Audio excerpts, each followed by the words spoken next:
In today's digital age, media literacy shapes how we see the world. But what exactly is it, and why does it matter? Audible and Loop Lab have teamed up to explore this crucial topic through the lens of social media. Here in Cambridge, we're diving into how media literacy affects our community, influences our decisions, and helps us navigate the sea of information we encounter daily. We'll hear from the minds at Cambridge Community Television and the MIT Media Lab. Together, we'll explore how people obtain news, the role that outlets play in decision-making, and the ever-present challenge of misinformation. Let's jump into what we've learned.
Welcome everybody. My name is Rafi, Schell, and I'll be your host for today. That video that you just saw was typically how misinformation spreads throughout the US. You have an individual, and either they mishear something, misread something, or unfortunately, they just make up something altogether. They put that information onto the internet, and when it gets enough eyes, it becomes viral. Once you have that, there's a sea of misinformation spreading everywhere across the net, and no one knows what's real and what's fake. According to a recent study, over 64% of people in the US have said misinformation has caused confusion about basic facts. Over 23% of people have said they have unknowingly, at least once or twice, shared misinformation onto the internet. Misinformation is becoming a virus, especially with social medias like TikTok, Facebook, Instagram, and X.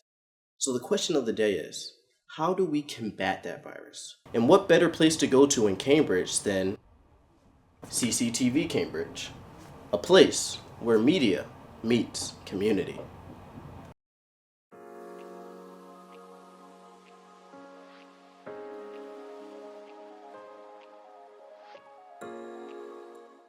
Currently, we're outside of CCTV's Blue Studio, where we're about to interview directors, staff, and coordinators, and they'll offer their insights on how misinformation affects the Cambridge community.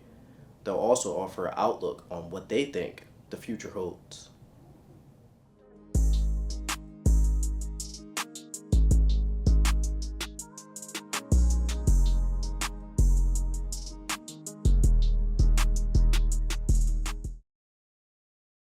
Hi, I'm Maritza Grooms. I am the Associate Director of Community Relations at CCTV. My name is Seth Meyer. I'm the Associate Director of Production here at Cambridge Community Television. My name is Reese. I am the Youth Media Manager at CCTV. My name is Heinz Jesse Thomas Vitale. I do a lot of things. I'm Josh Artman, and I'm the Station Operations Manager at Cambridge Community Television. I'm also a local radio DJ on WZBC Newton 90.3 FM.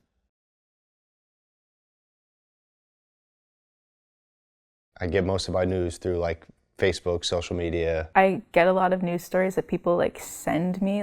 From Twitter or X these days. Random notifications. The Associated Press, MSNBC. I'm realizing I get most of my news from Reddit. Even though this is a small sample size, a larger recent study echoes what you're hearing right now. A little over half the US have admitted to receiving their news from social media. Let's continue as they dive into the impacts of misinformation in the Cambridge community. When I think of the media's impact in my community, I think of my immediate community. I think of local news, like the the Cambridge Day or the Lowell Sun. And I think sometimes we can get really bombarded with information that is not always necessary, or is over the top and exaggerated to elicit a certain emotional response. And people generally just accept that as fact instead of trying to find objective sources of information. And that informs the way that people interact with each other. It informs how people view each other. And, you know, sometimes it can really destroy a community, but if media is wielded for the greater good, it can strengthen a community. I try to, because I know that, you know, it's not, the source is obviously not like a journalist, someone who, you know, it's just some random person posting some random link, and you don't know if the link that they're posting is trustworthy source, trustworthy journalist. So I always try and fact check it, and that's not even always easy to do, because you can Google it and fact check it, and then you may get to another source that is saying the same thing, but also might not be trustworthy. So I do try and fact check it. Even that doesn't always make me feel confident in it. I see it impact the youth that I work with. They're like surprisingly knowledgeable about a lot of things that are going on. I also see it impact the older people that I know who just like repeat a lot of misinformation, and I find it really frustrating to talk to people about that sometimes. Yeah, the media is super polarized these days, especially being on a platform like Twitter or X, which has become noticeably a lot more, I'd say, radicalized, just what I see in my newsfeed. And I don't think that's any direct correlation with the things I'm clicking on. I think that's just really how they've changed the algorithm since Elon Musk bought the platform. And, you know, that there's a lot of tweets I see where it's like really some pretty heinous stuff. And, you know, that's the platform that Twitter is these days. A lot of folks are moving over to other sites like Blue Sky, which is actually sort of picking up steam. But even just outside of the internet sphere, like media is super polarized. We have so many specific channels for specific points of view that you can watch TV all day and just have one specific worldview, you know, spoken to and being told that's the only universal truth out there. So it's kind of no wonder that things are as tense and divided as they are right now.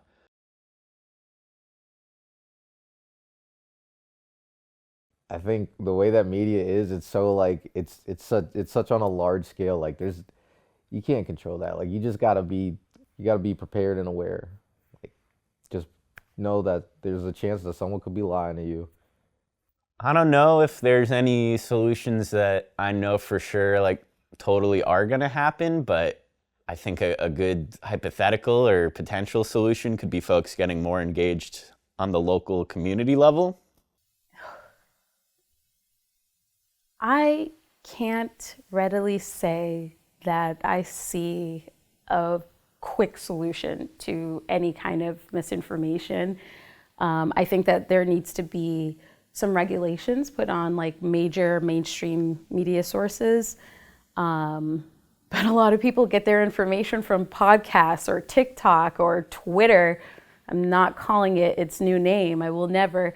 But I think we need to open the schools. I really think that the educational system has a lot to do with where we are today. Media literacy is not a thing that is often taught. Literacy itself is suffering. People aren't reading whole books anymore. Critical thinking skills are really out the window. And I see it so much in people's posts. Even people who like I know and love are posting articles that they just saw on Facebook, and they're reposting these things without actually searching and fact checking, right, to see if this is real information. And it could be about anything. It could be about a celebrity. It could be about something they heard in their local community, but they're not asking questions. And I've been taught, you know, to prove your case. And I want the things that feed me information to prove their case. I want it to be evidence-based. I want it to be real. But when it comes to believing misinformation, I can't help other people. I can just suggest that you just, vet your sources. Where did you get this information from? Why do you think that this person is giving this information?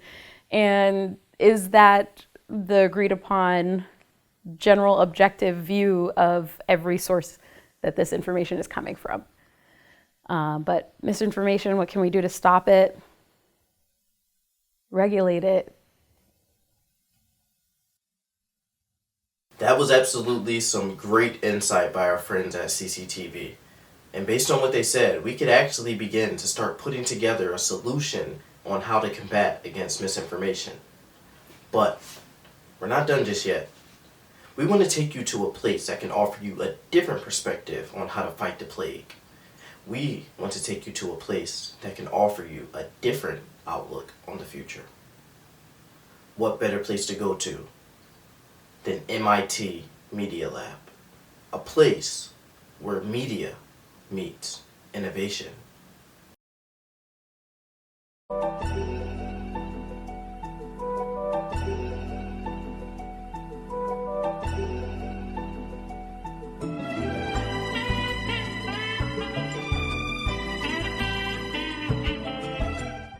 My name is Marina Rickillen. I'm a researcher at the MIT Media Lab, specifically at the Center for Constructive Communication. And out here what we do is we design tools and methods and systems of how to connect people instead of dividing them via constructive communication. What would you say is a good way to combat that misinformation? Everybody has Twitter, Instagram, everybody has all these social media platforms. So what is one or a couple things that people can do every day to fight against misinformation? Honestly, the solution might not be on Twitter or Instagram or a place like that. It might just be about slowing things down and becoming better at talking to one another. So one of the key things that our center teaches is how to talk about experiences rather than opinions. And it's fine if you start with an opinion, but if you start with an opinion like government isn't working or it's the worst, I actually don't know that much about you or what that's saying. But if I start asking, what's the story behind that? When did you first start believing that? What is an experience that made you say that? Suddenly, even if I completely disagree, it's way more interesting. I know who you are, I know what you believe, and it's just an easier way to discuss something on a more meaningful level than just having a one-liner that's catchy and spreads really far. So that's my recommendation, is ask better questions, share better stories. You can still share opinions, but share something more deeper, genuine, and it's probably not going to be a super snappy highlight, but it's going to be more real. Okay. There's not a lot of media literacy education in schools nowadays, and kids growing up, they're not introduced to that dynamic. So would you say more media literacy education would be part of a potential solution in the future? I think media literacy is huge. I'm also, every time we do research with young people, I'm surprised at how good they are at questioning what's out there in the media. That's a skill we're developing, but I also think if we start questioning everything too much, part of the problem is that if we don't ever know what's true and what's not, we just don't trust in anything. And so when I say slow it down and talk to the people around you and be honest and tell real stories, I'm talking about building up trust in systems, because that's something we haven't had in a while. And I get it, it's hard to trust a big organization or a university or something else, but if we can talk to the humans behind that and be listened to, that's what I'm thinking as media literacy. Is not always questioning, not always saying, I think that's false too, but starting to find places where we do have trust and hope. Okay. So we've heard people from the community in CCTV, and we've heard professionals from MIT. With that said, what is the solution?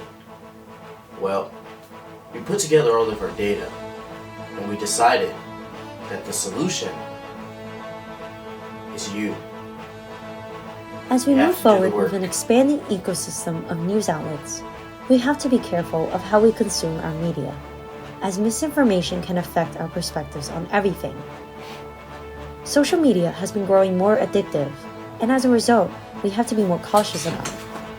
A couple of ways we can approach this is encouraging others and ourselves to fact-check claims, especially when it affects important decisions. We also want to encourage support, and advocate for media literacy to be taught in schools. Most importantly, we want to be actively involved within our communities by knowing what resources can exist within our community, such as our local media. By encouraging all of us, we can support media literacy and combat the challenges social media have proposed. Well, we've reached the end of the line. Thank you everybody for joining me on this ride of learning about misinformation and media literacy. My name is Rafi Schell, and while I don't know what the future holds exactly, I am one to believe that it's going to be filled with nothing but optimism. Until next time, Cambridge.